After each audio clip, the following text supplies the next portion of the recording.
So let's start the new year by discussing one of Marvel's properties, one of the ones that people have been clamoring for since 2004. Let's talk about Black Widow.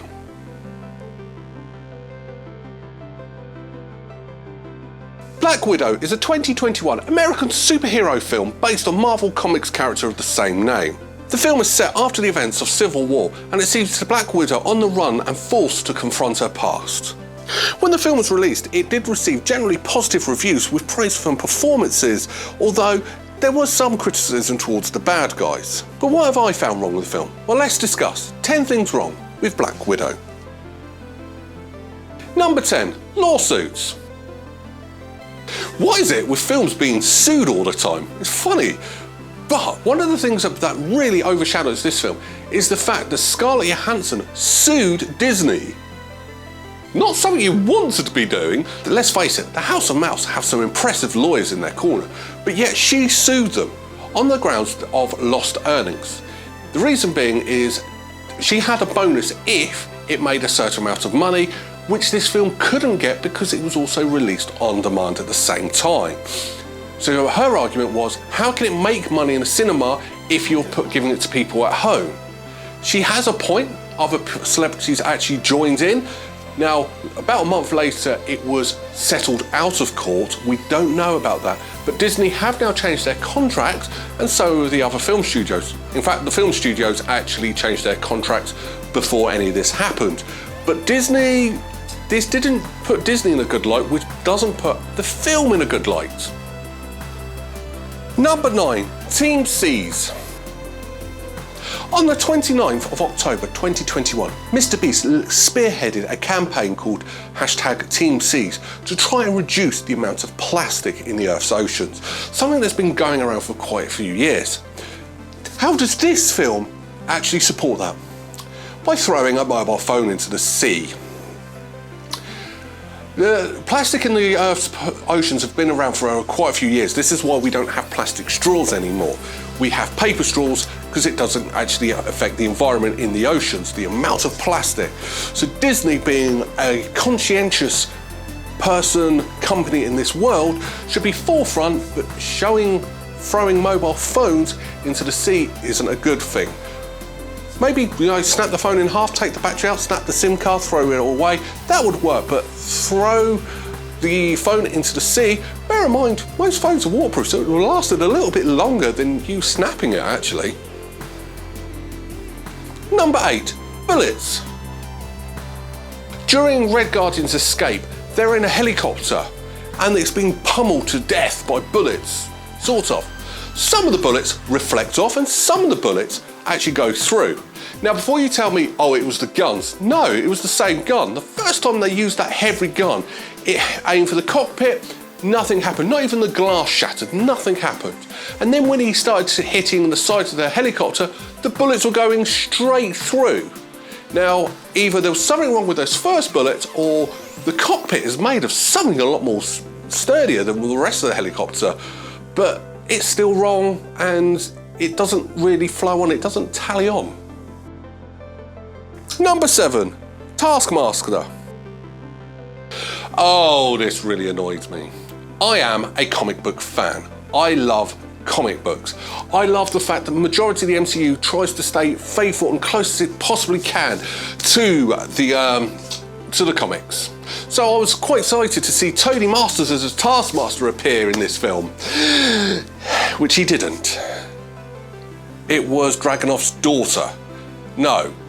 There's only ever been one Taskmaster. He trains other students, but Taskmaster is Tony Masters. Tony Masters has this ability to learn and mimic other superheroes' moves. They got that part right, but as a result of his long-term memory, so he can't remember certain things. He's also from New York. You've just completely and utterly rewrote this character. For what? No. No. Go back, keep things how they were in the comics. It worked in the comics. Don't change it just to suit your own films. Number 6, world domination. One thing I enjoyed about the start of the MCU, it was low-key. It wasn't trying to take over the world or the world's in danger. The first Iron Man was corporate greed. The second Iron Man was revenge on Tony Stark. But the MCU's been getting bigger and bigger. Every film, the world's in danger, the world's in danger, the world's in danger, the universe is in danger. With the exception of Spider-Man films, it's not really low-key anymore, which is something that was enjoyable when the MCU started. So while watching this, I was actually enjoying the fact it wasn't about world domination until it was. Why couldn't it just be a criminal enterprise? That was it, corporate greed, just trying to do that. But the fact that you're controlling the world's governments, I really was disappointed with that. Number 5. Why did Natasha stay? Now, towards the end of the film, after the big climactic battle, S.H.I.E.L.D.'s approaching, and Natasha says to everyone else, I'll stay, it will give you time to get away. Fine, I get that, I'm fully on board. Then the other Black Widows turn up in a jet. They could have all got on that jet and gone away. But why did Natasha stay? It didn't make sense. She was only going to stay to give people time to get away. Now they've got a jet, they could get away quite easily. But no, I didn't quite understand that. Now, if she had got on the plane, the next point on this list wouldn't have mattered. But the fact she stayed leads me in to the next point. Number 4. How did Natasha escape? As I just say, Natasha hands herself over to S.H.I.E.L.D. and then the film cuts to 2 weeks later. Okay, she's free. Okay, now originally I thought that, just assumed that Natasha was taken to the raft and she escaped when Captain America broke everyone out. Except she turned around and says, I'm off to help break everyone out the raft. So how did she escape? I don't like big glaring questions. Now, it's not a plot point or anything like that, it's just something you've really missed off which I need an answer to. How did she escape? Number 3, flying headquarters. Most of this film is them trying to look for the Red Room because nobody can find where it is. It moves around a lot. Nobody can find where it is. Until they find out where it is. The fact that it's a massive flying fortress that nobody could see.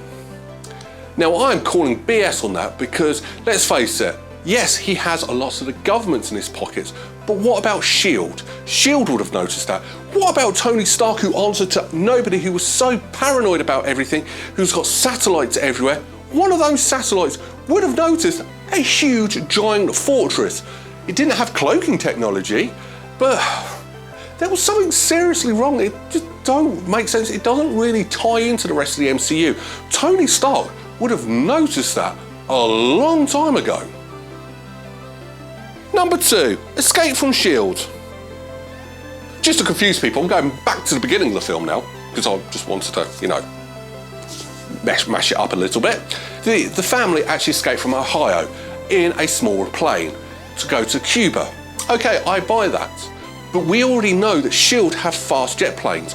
Look at Captain Marvel, which was set a year before that scene. So S.H.I.E.L.D. would have been able to catch up and catch these guys very easily. Why not? It was like it wasn't really a high priority target for S.H.I.E.L.D. Didn't make sense.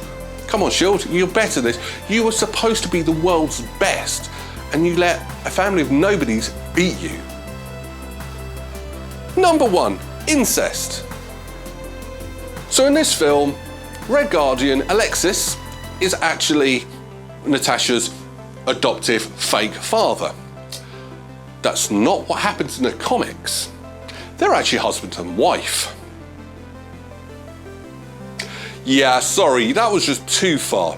Like I'm saying, back in the beginning of the MCU, they kept everything comic accurate and it made sense. Now they're changing so much it doesn't make sense. The fact that you've turned a married couple into a father and daughter couple, it just doesn't work, and I don't like it. And yes, Disney, this is the second time I've brought incest up in a Disney film. Now, luckily, this time it doesn't actually happen because it hasn't happened, but the fact that you've actually turned a husband and wife into a father and daughter is just wrong.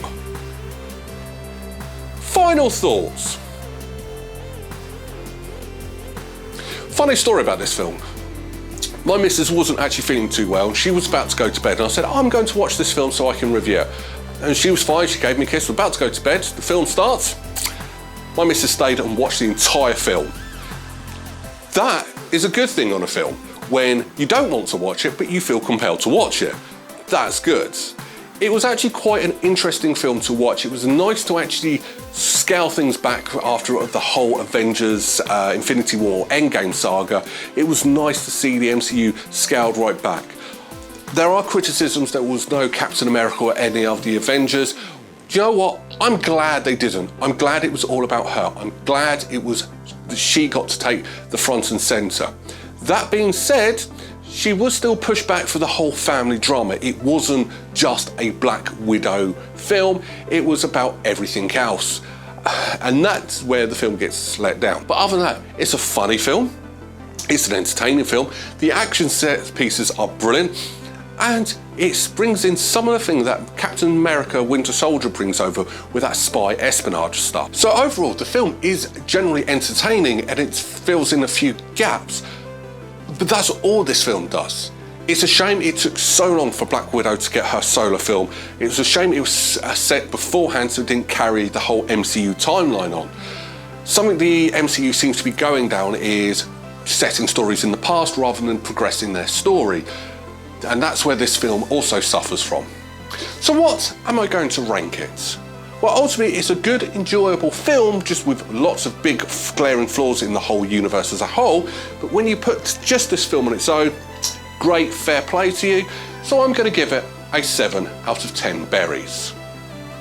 But that's my opinion. What do you think? Am I being fair? Am I being harsh?